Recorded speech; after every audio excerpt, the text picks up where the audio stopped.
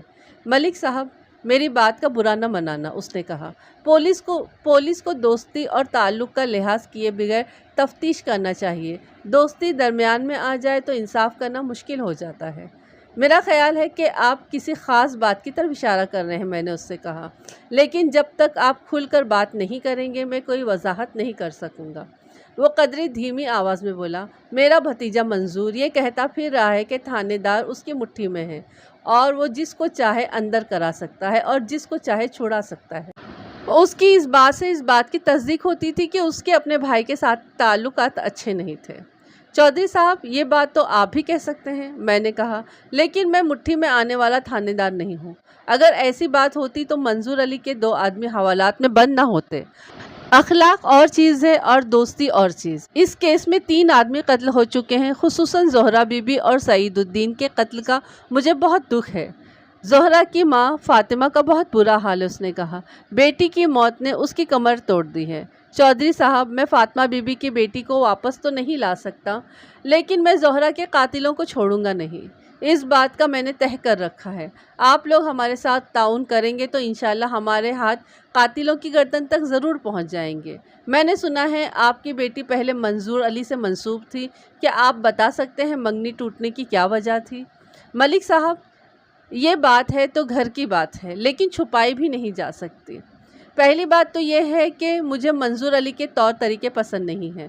بہت بے ادب لڑکا ہے۔ منگنی تو ٹوٹنی ہی تھی، لیکن اللہ نے خود ہی توڑنے کا بندوبست کر دیا۔ ہمیں یہ پتہ چلا کہ منظور علی فہمیدہ کا رضائی بھائی ہے، یعنی میری بیوی کا دودھ پی چکا ہے۔ مجھے خیال آیا کہ ہو سکتا ہے چودھری امداد علی نے خود ہی یہ بات مشہور کر دی ہو۔ میں نے پوچھا، یہ بات آپ کو کیسے معلوم ہوئی کہ منظور علی فہمیدہ کا رضائی بھائی ہے؟ یہ بات منظور علی کی دائی ماسی لطیفہ نے بتائی ہے۔ اس نے مولوی صاحب کے روبرو اس بات کی شہادت دی ہے۔ اس پر مولوی صاحب نے فتویٰ دیا کہ یہ شادی نہیں ہو سکتی، لہٰذا منگنی خود بخود ٹوٹ گئی۔ منظور علی کا اس بات پر کیا رد عمل تھا؟ میں نے پوچھا۔ اس نے تو بہت شور مچایا ہوگا۔ بے ادب انسان سے اور کس بات کی توقع کی جا سکتی ہے؟ اس نے ہمارے خلاف بہت زہر اگلا تھا، لیکن ہم شرعی مسئلے میں کیا کر سکتے تھے؟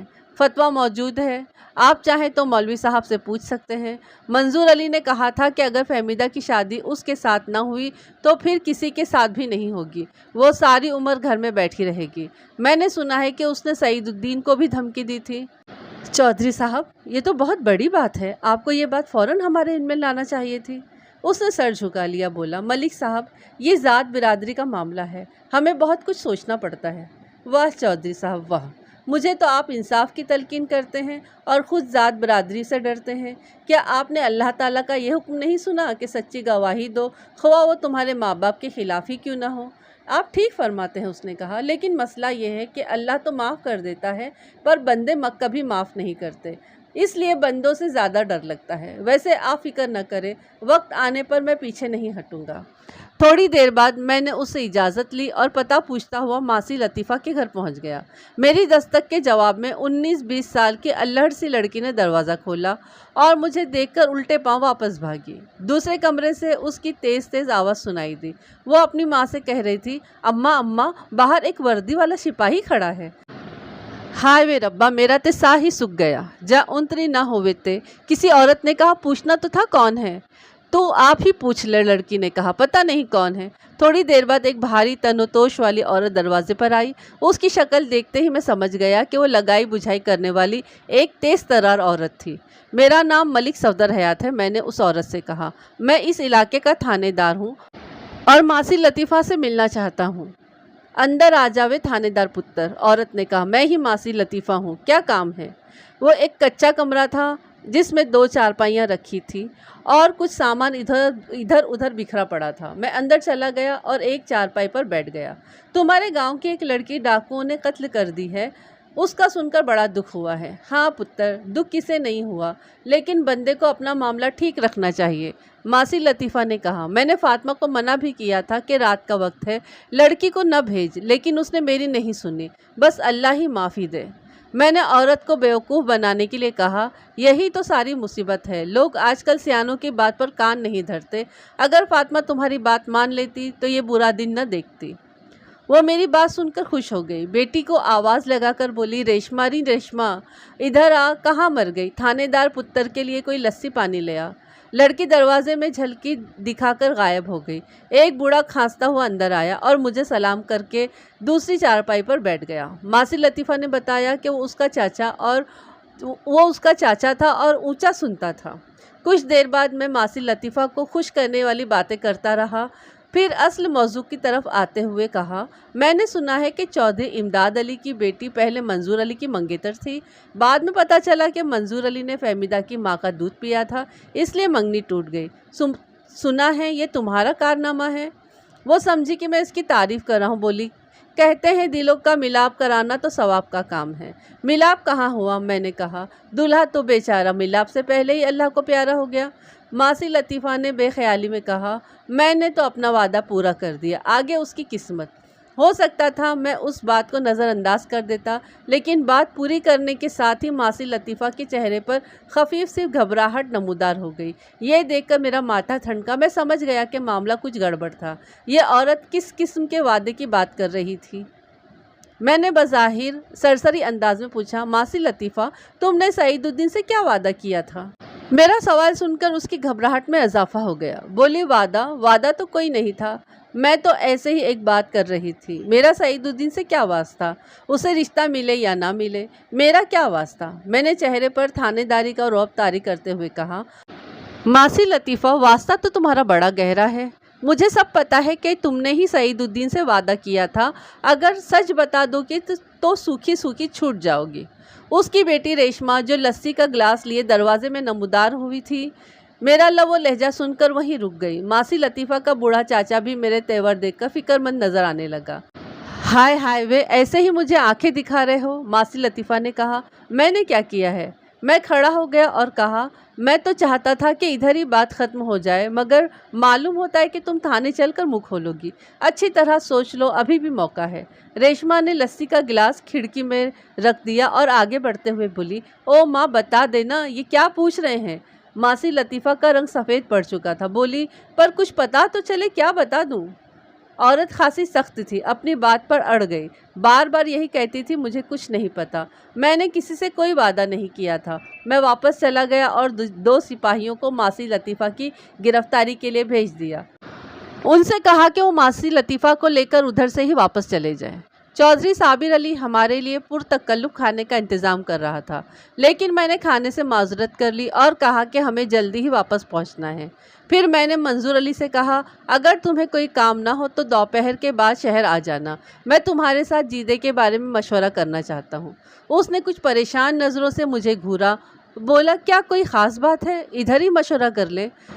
میں اسے ایک طرف لے گیا اور دوستانہ انداز میں اس کے کندھے پر ہاتھ رکھتے ہوئے کہا، بات ویسے خاص ہے، لیکن ادھر نہیں ہو سکتی۔ دراصل مجھے اس علاقے کے کچھ لوگوں پر شک ہے، میں ان کی ہسٹری معلوم کرنا چاہتا ہوں، ان میں تمہارے دوست بھی ہو سکتے ہیں اور تمہارے دوستوں پر تو ہم ہاتھ نہیں ڈال سکتے ہیں نا۔ اس کی پریشانی دور نہیں ہوئی، تاہم اس نے تھانے میں آنے کا وعدہ کر لیا۔ میں اپنے بقیہ آدمیوں کو لے کر فوراً وہاں سے رخصت ہو گیا۔ ماسی لطیفہ نے تھانے میں شور مچا رکھا تھا۔ میں نے حوالدار کو بلا کر کہا کہ ماسی لطیفہ کو میرے پاس لے آئے۔ وہ اندر گیا اور روتی پیٹتی ماسی لطیفہ کو میرے پاس لے آیا۔ وہ آتے ہی میرے پیروں میں گر گئی اور اپنی بے گناہی کا راگ الاپنے لگی۔ میں نے پوچھا، ماسی لطیفہ، تمہیں کسی نے مارا تو نہیں؟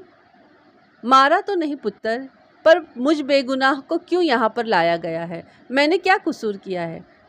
ماسی، اگر تو چپ نہیں کرے گی تو ہم تجھے مار بھی سکتے ہیں، میں نے کہا، اس لیے آرام سے میری بات سن۔ اگر تو نے سچ سب کچھ بتا دیا تو پھر تیرے لیے کوئی سہل راستہ سوچوں گا، ورنہ تو اس تھانے سے باہر نہیں جا سکے گی۔ میں نے تھوڑا سا جھوٹ کا سہارا لیا، یہ نہ سمجھنا کہ ہمیں کچھ نہیں پتا ہے، سعید الدین نے اپنے ایک دوست کو ساری بات بتا دی تھی، اب میں تمہارے منہ سے سارا قصہ سننا چاہتا ہوں۔ تھوڑی دیر کے بعد وہ سیدھے راستے پر آ گئی۔ اس نے بتایا کہ 8-9 مہینے پہلے وہ شہر آئی تھی اور فرید الدین کے گھر ٹھہری تھی۔ سعید الدین نے کسی تقریب میں فہمیدہ کو دیکھا تھا اور اس پر دیوانہ وار عاشق ہو گیا تھا۔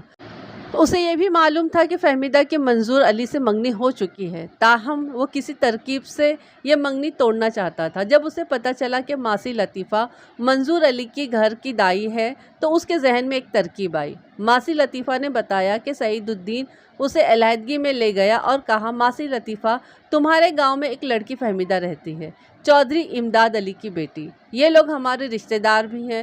میں اس لڑکی سے شادی کرنا چاہتا ہوں، تم کوئی ترکیب نکالو۔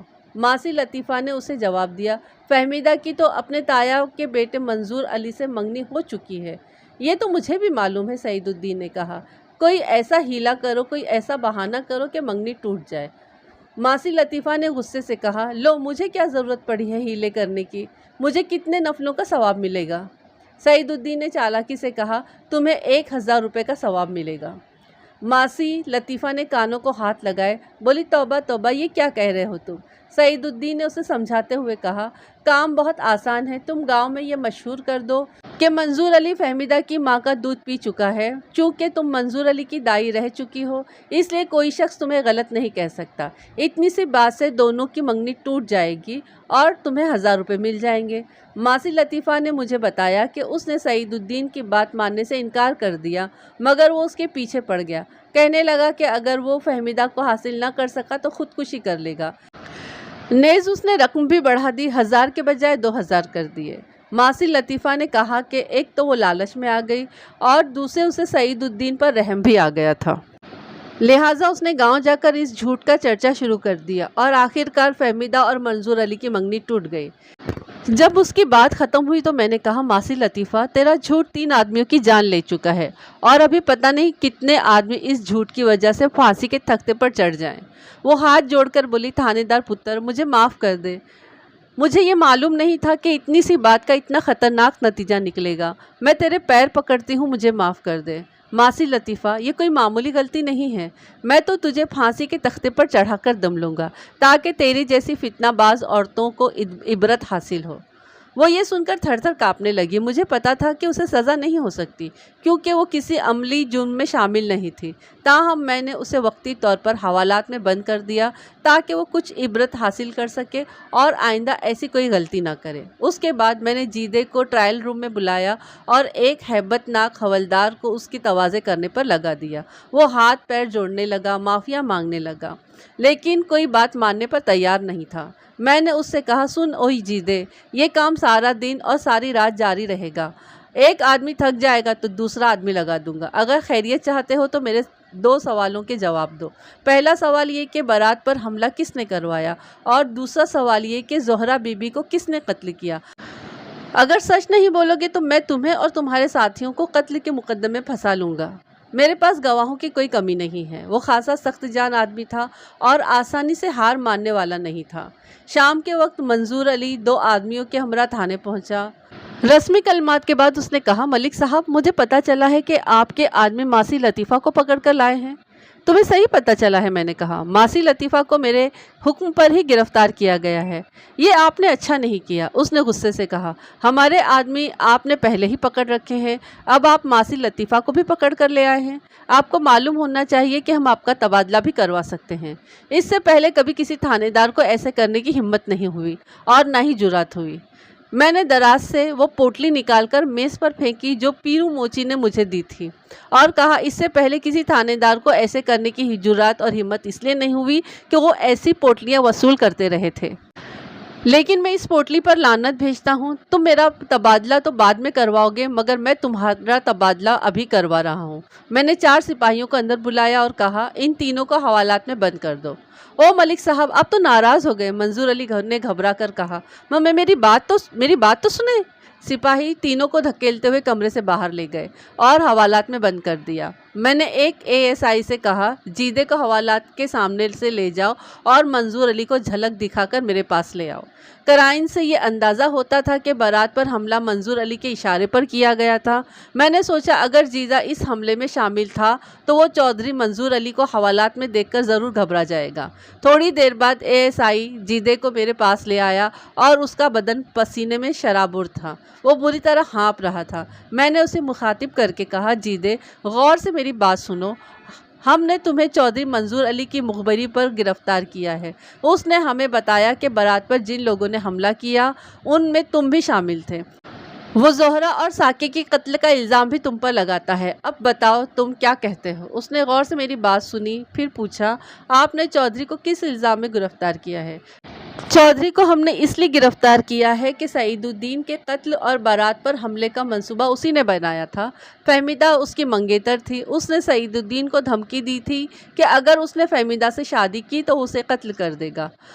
اب وہ اپنی گردن بچانے کے لیے سارا الزام تم لوگوں کے سر تھوپ رہا ہے۔ اس نے تمہارے علاوہ تمہارے ان ساتھیوں کے نام لکھائے ہیں۔ میں نے دراز سے فہرست نکالی اور جیدے کو نام پڑھ کر سنائے۔ اس کی خود اعتمادی آہستہ آہستہ ٹوٹتی چلی گئی۔ ہاتھ جوڑ کر بولا، ملک صاحب، میں خدا کو حاضر ناظر جان کر کہتا ہوں کہ میں نے کسی کو قتل نہیں کیا۔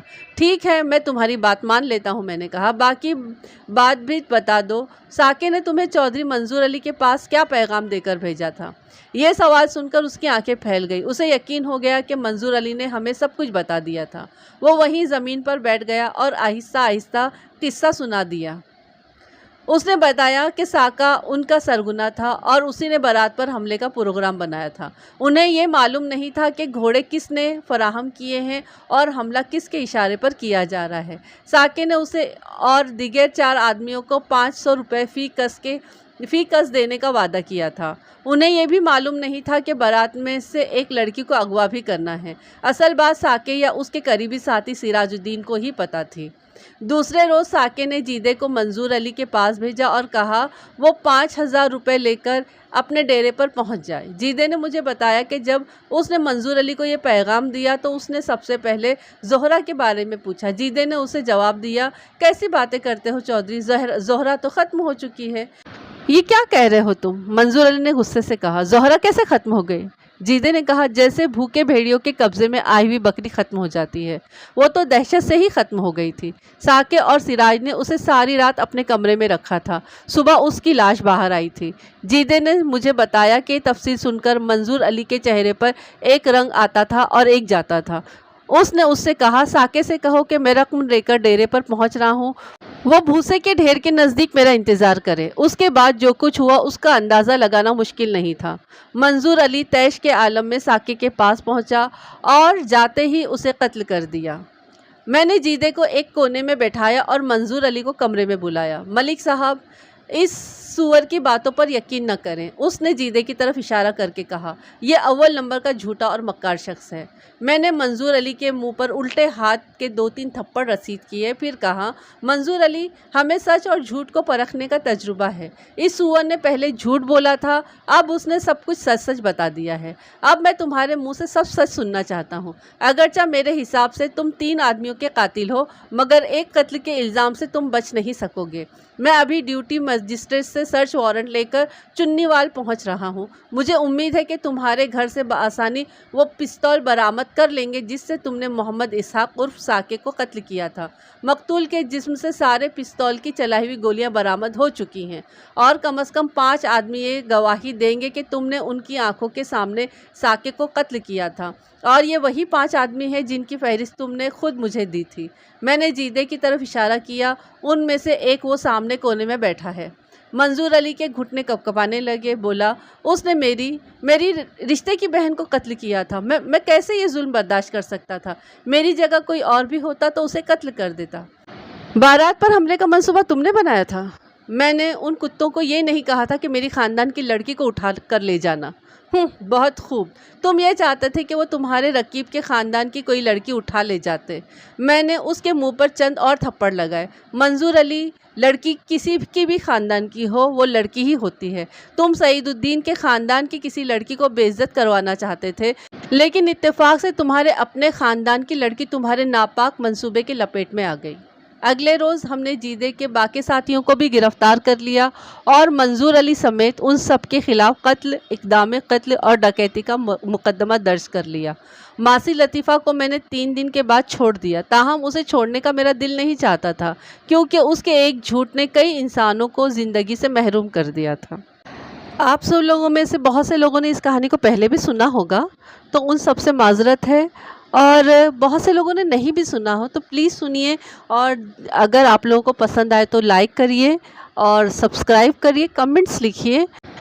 اس کہانی سے ہمیں کیا ملتا ہے، ہمیں کیا نتیجہ ملا ہے کہ سب سے پہلے تو جھوٹ جو ہوتا ہے وہ کبھی نہیں چھپتا ہے، کبھی نہ کبھی سامنے آ ہی جاتا ہے۔ اس کہانی میں کئی طرح کے جھوٹ ہیں، منظور کا جھوٹ ہے، اس میں وہ دائی لطیفہ کا جھوٹ ہے جو سب سے بڑا جھوٹ ہے کہ اس نے دودھ شریک بھائی بہن بنا دیا تھا، منظور علی کو اور فہمیدہ کو، یہ سب سے بڑا جھوٹ، اور یہی اس پوری کہانی کا فتنہ ہے۔ اگر یہ جھوٹ نہیں پیدا ہوتا تو یہ ساری کہانی کچھ الگ طریقے سے ہوتی، منظور اور فہمیدہ کی شادی ہو جاتی، سب کچھ ٹھیک ہوتا۔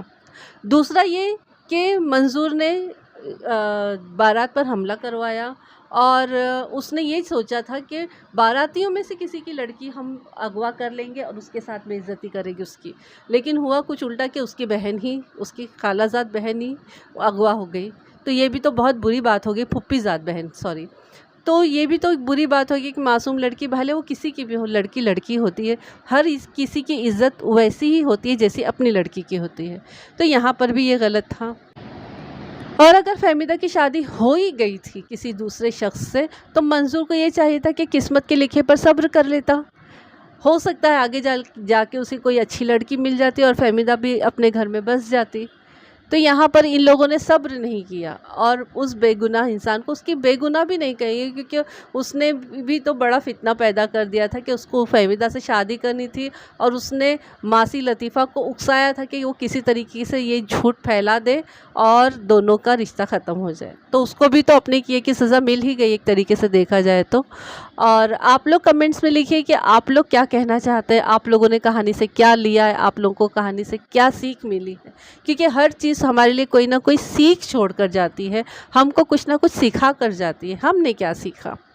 چلیے پھر آپ لوگ سبسکرائب کریے جن لوگوں نے نہیں کیا ہے، کمنٹس لکھیے اور لائک کریے پلیز، سنتے وقت ہی لائک کر دیا کریں، اور نہیں کیا ہے تو کہانی ختم ہونے پر لائک کر دیا کریں، اور شیئر کریے ایک دوسرے کے ساتھ میں، اپنے فیملیز کے ساتھ میں، اپنے فیملی کے ساتھ میں، فرینڈس کے ساتھ میں آپ لوگ زیادہ سے زیادہ شیئر کریے، آگے بڑھائیے اسے، اور ملتے ہیں کسی اچھی سی کہانی کے ساتھ میں بہت جلد۔ السلام علیکم، اللہ حافظ، اپنا خیال رکھیے۔